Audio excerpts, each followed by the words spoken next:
Oke, Bismillahirrahmanirrahim. Assalamualaikum warahmatullahi wabarakatuh. Oke, adik-adik ya. Nah, hari ini berjumpa lagi dengan Kak Wildan ya. Nah, hari ini kita akan membahas fundamental, materi fundamental untuk bahasa Indonesia SMP adik-adik ya. Nih, jadi ini kita akan mempelajari nih ya soal materi-materi yang nanti akan keluar di TK adik-adik ya. Oke, kita akan mulai saja adik-adik ya. Adik-adik sabar ya, kita akan mulai. Nah, jadi hari ini kita akan belajar apa saja? Nah, hari ini kita akan belajar tentang kebahasaan adik-adik ya. Nah, kebahasaan. Di dalam kebahasaan itu ada apa saja? Kalimat aktif, kalimat pasif, konjungsi, dan kata rujukan ya. Jadi seputar kebahasaan adik-adik ya. Oke, nah ini dia nih. Silakan adik-adik ya. Ini daftar isinya. Jadi kita akan belajar kalimat aktif ya. Subjek melakukan tindakan, lalu tentang kalimat pasif ya. Subjek dikenai tindakan, konjungsi, kata hubung antar klausa, lalu ada kata rujukan ya, kata yang merujuk pada hal yang disebutkan itu ya, tentang itu saja adik-adik. Nah, hari ini kita akan belajar dulu pertama tentang kalimat aktif. Nah, jadi kalimat aktif itu apa? Jadi, kalimat aktif adalah kalimat yang subjeknya atau pelakunya itu secara aktif melakukan suatu pekerjaan atau tindakan ya yang dinyatakan oleh predikat ya. Nah, atau tindakan yang dinyatakan oleh predikat adik-adik ya. Nah, contohnya seperti apa? Nah, berarti ini ciri-ciri kalimat aktif ada apa saja? Yang pertama, subjek sebagai pelaku ya. Jadi orang atau benda yang disebutkan pertama adalah yang melakukan tindakan gitu ya. Nah, lalu yang kedua, predikat menggunakan kata kerja aktif ya. Nah, biasanya diawali awalan ber atau kata kerja dasar tanpa di gitu ya. Nah, ini menggunakan kata kerja aktif ya. Memakan gitu ya, menolong gitu ya. Seperti itu contohnya. Nah, polanya adalah SPOK gitu ya. Nah, jadi apa? Subjek, terus predikat, objek, dan keterangan. Nah, ini keterangan ini kalau ada saja adik-adik ya, kalau tidak ada juga tidak apa-apa. Nah, jadi polanya SPOK. Jadi subjek mendahului predikat ya. Subjek ini mendahului predikat. Contohnya, nah ini ibu memasak nasi ya. Jadi ibu sebagai subjek ya, memasak itu predikatnya, dan nasi adalah objeknya gitu ya. Subjek, predikat, objek. Nah, kemudian tidak ada prefiks di atau ter ya pada predikat. Nah, jika predikat berawalan di atau ter, itu kalimat pasif bukan aktif ya. Nah, tadi ya, kalau aktif itu awalannya me, ber ya, atau kata kerja. Jadi bukan di atau ter ya. Kalau itu berarti bukan kalimat aktif ya. Oke, itu dia. Nah, jadi ini ada pola dan contohnya adik-adik ya. Nah, jadi polanya apa? Polanya itu subjek ya, pelaku tindakan, lalu ada predikat, kata kerja aktif ya yang dilakukannya, lalu ada objek. Objek itu yang diketahui tindakannya, lalu ada K, keterangan ya. Contohnya apa nih?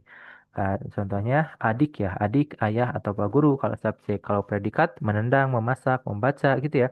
Kalau objeknya bola, nasi, buku ya. Kalau keterangan di halaman atau tadi pagi. Ya, nah, keterangan ini opsional ya. Jadi kalau dibutuhkan saja ya. Kalau enggak pun tidak apa-apa ya. Tidak ada pun tidak apa-apa. Nah, contoh kalimatnya apa? Nah, anak menendang bola di halaman. Nah, ini ya, anak sebagai adik menendang bola di halaman. Adik sebagai subjek ya, menendang sebagai predikat, bola sebagai objek ya. Nah, di halaman ini sebagai keterangan ya. Nah, lalu ada ibu memasak sayur sop di dapur. Nah, berarti ibu sebagai subjek, memasak itu predikat, sayur sop itu objek. Nah, di dapur itu keterangan ya. Jadi kalau tidak pakai K juga nggak apa-apa. Ibu memasak sayur sop gitu ya. Nah, tapi kalau nggak bisa itu SVO-nya hilang. Misalnya ibu sayur sop atau memasak sayur sop atau sayur sop ibu. Nah, itu ya itu ya atau ibu memasak ya. Ibu sayur sop gitu ya. Nah, itu kurang jelas ya. Jadi ini SPOK-nya. Andi membaca buku cerita. Berarti Andi subjek, membaca predikat, buku cerita itu objek ya. Nah, para siswa mengikuti upacara bendera. Nah, ini ya, ini tidak ada keterangannya, tidak apa-apa ya. Jadi para siswa subjeknya mengikuti predikatnya, upacara bendera itu objeknya, gitu ya. Oke, nah lanjut kita ke kalimat pasif ya. Nah, kalimat pasif itu apa? Jadi kalimat pasif adalah kalimat ya yang subjeknya bukan pelaku, melainkan yang dikenai pekerjaan atau tindakan yang dinyatakan oleh predikat. Nah, seperti apa? Jadi ciri-cirinya apa? Jadi yang pertama subjek dikenai tindakan. Jadi yang disebutkan pertama itu bukan pelaku tindakan ya, tapi yang mengalami tindakan. Nah, kemudian ciri-cirinya yang kedua predikat berawalan di atau ter ya. Jadi predikatnya menggunakan awalan di atau ter ya. Misalnya ditendang, dimasak gitu ya, atau terletak, terbawa ya, tercium gitu ya. Nah, lalu yang ketiga ciri-cirinya pelaku hadir setelah predikat. Nah, ini opsional ya. Jadi pelaku asli biasanya muncul setelah predikat didahului kata oleh ya, atau bisa juga dihilangkan. Nah, polanya ini S predikat ya, lalu oleh pelaku gitu ya. Nah, S predikat. Contohnya bola ya, bola subjeknya, predikatnya ditendang. Nah, oleh adik. Nah, pelaku ya atau keterangan ya. Oke, itu dia kalimat pasif ya. Nah, jadi ini ada aktif pasif. Nah, jadi ini nih ada perbedaannya ya. Jadi perbedaan aktif dan pasif ada apa saja? Yang pertama pada subjek ya. Kalau subjek di kalimat aktif itu pelaku tindakan. Kalau kalimat pasif itu sebagai penerima tindakan ya. Lalu predikat. Nah, predikatnya ya. Kalau kalimat aktif itu menggunakan me, ber, atau kata kerja dasar. Kalau kalimat pasif itu menggunakan di, ter, atau ke, an gitu ya. Nah, kemudian contohnya apa? Nah, misalnya kalau aktif adik menendang bola. Kalau pasifnya bola ditendang adik. Nah, contoh dua, ibu memasak nasi. Aktifnya ya. Kalau pasifnya itu nasi dimasak ibu ya. Nah, contoh tiga, aktifnya guru mengajar murid. Nah, pasifnya apa? Murid diajar guru. Nah, gitu ya adik-adik ya. Seperti itu. Jadi cara mengubahnya bagaimana? Nah, jadikan objek menghasilkan subjek baru gitu ya. Nah, tambah awalan di pada kata kerja, pindah subjek lama ke belakang gitu ya contohnya ya. Oke, seperti itu adik-adik ya. Tambah oleh ya. Oke, nah lalu kita belajar tentang apa lagi? Tentang konjungsi ya. Konjungsi atau kata penghubung.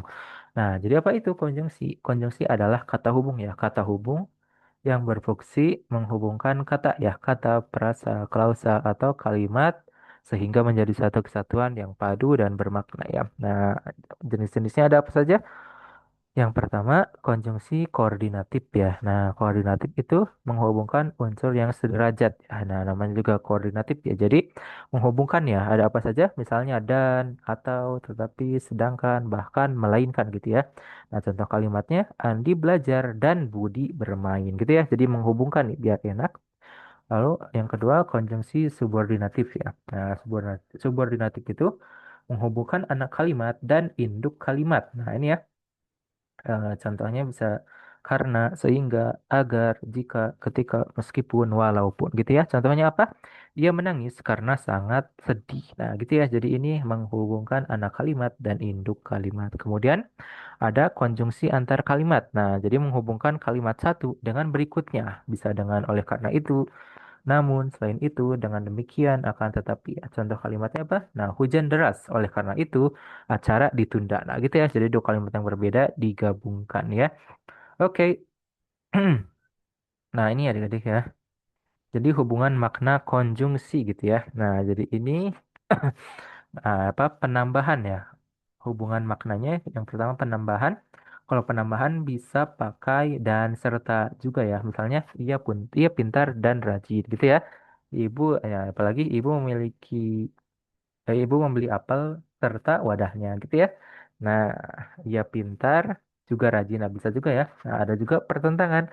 Pertentangan itu nah jadi kebalikan ya, berkebalikan. Tetapi, namun, akan tetapi, sedangkan. Nah, bisa contoh kalimatnya, aku lapar tetapi belum makan gitu ya. Aku haus sedangkan tidak ada minuman di sini gitu ya. Nah, contohnya lalu ada hubungannya sebab akibat. Nah, sebab akibat itu karena sebab sehingga akibatnya ya. Konjungsinya itu contoh kalimatnya hujan deras sehingga jalan banjir gitu ya. Itu sebab akibat.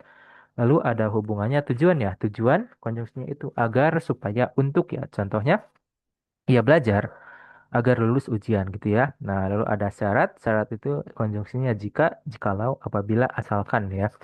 Contoh kalimatnya, jika hujan, acara dibatalkan. Nah, ada juga waktu ya, hubungan maknanya waktu.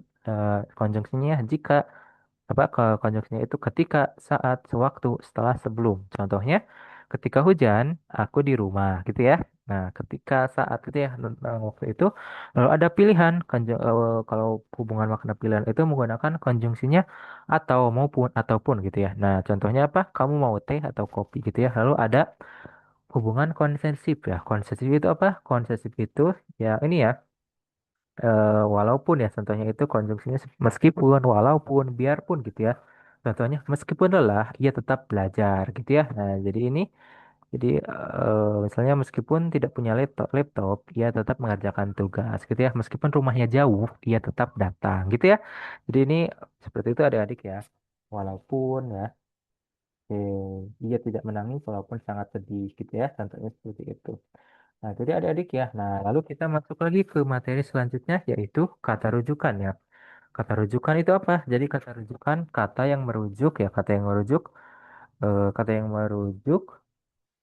Jadi apa saja kata rujukan? Kata rujukan ya atau referensi itu adalah kata yang digunakan untuk merujuk ya, merujuk atau menggantikan kata, frasa atau hal yang telah disebutkan sebelumnya dalam teks ya, agar tidak terjadi pengulangan. Nah, jadi ada empat kata rujukan utama. Yang pertama itu adalah ini, merujuk benda atau hal yang dekat dengan pembicara atau baru saja disebutkan. Saya membeli buku baru, buku ini sangat menarik. Nah, yang dimaksud ini adalah buku baru ya, jadi biar nggak diulang-ulang. Misalnya, saya membeli buku baru sangat menarik. Nah, itu kan gak enak didengar ya, diulang-ulang. Jadi ini kita ganti buku barunya dengan ini ya. Nah, itu dia. Oke, lalu ada itu. Kalau itu merujuk benda atau hal yang jauh ya, yang jauh dari pembicara atau sudah disebutkan jauh sebelumnya. Contohnya, di pojok ada sebuah kursi. Kursi itu sudah lapuk. Nah, itu berarti maksudnya kursi. Lalu ada tersebut ya. Tersebut merujuk hal yang telah dijelaskan sebelumnya. Jadi lebih formal atau tulisan ya. Jadi, pemerintah membuat aturan baru. Aturan tersebut berlaku mulai Januari ya. Nah, jadi yang dimaksud tersebut di sini adalah aturan baru ya. Nah, ada juga kata rujukannya ya. Nya itu merujuk orang atau benda yang sudah disebutkan ya, berfungsi sebagai kata ganti milik. Nah, Andi kehilangan tasnya. Tasnya ada di ruang guru. Nah, berarti nya itu Andi ya, milik Andi. Handphone ini milik, misalnya handphone ini milik Ahmad ya. Handphone ini milik Ahmad. Handphonenya terjatuh gitu ya, tak sengaja handphonenya terjatuh, berarti handphonenya itu milik siapa? Milik Ahmad gitu ya. Nah, itu dia ya. Jadi apa saja fungsi kata rujukan ya? Nah, fungsi kata rujukan dalam wacana ya, fungsi kata rujukan itu yang pertama menghindari pengulangan ya, kayak tadi ya. Kata rujukan mengganti kata yang sudah disebut agar tidak berulang-ulang dan teks lebih efisien ya. Jadi biar nggak panjang bacanya ya, biar nggak ada kata yang diulang-ulang. Lalu yang kedua, menjaga kepaduan teks ya. Jadi dengan kata rujukan, antar kalimat menjadi terhubung dan teks terasa mengalir secara logis gitu ya. Itu dia. Lalu untuk memperjelas acuan ya, kata rujukan menunjuk secara spesifik kepada siapa atau apa yang dimaksud dalam kalimat sebelumnya. Jadi itu ya fungsinya. Nah, penggunaannya, contohnya nih, contoh penggunaannya. Budi menemukan sebuah dompet di jalan. Dompet itu ya berisi uang dan kartu identitas. Budi segera melapor kepada polisi. Dia menyerahkan dompet tersebut kepada petugas. Polisi berterima kasih atas kejujurannya. Nah, ini ya. Jadi dia memadukan banyak kata rujukan nih. Yang pertama itu ya, itu untuk dompet. Lalu iya, Budi ya, tersebut itu untuk dompet itu ya, dompet tersebut. Nah, dompet itu kepada petugas. Nah, polisi berterima kasih atas kejujurannya. Nya itu adalah milik Budi ya, berarti kejujuran milik Budi. Oke, seperti itu adik-adik ya. Nah, ini ada contoh soal nih ya, ada bacaan nih.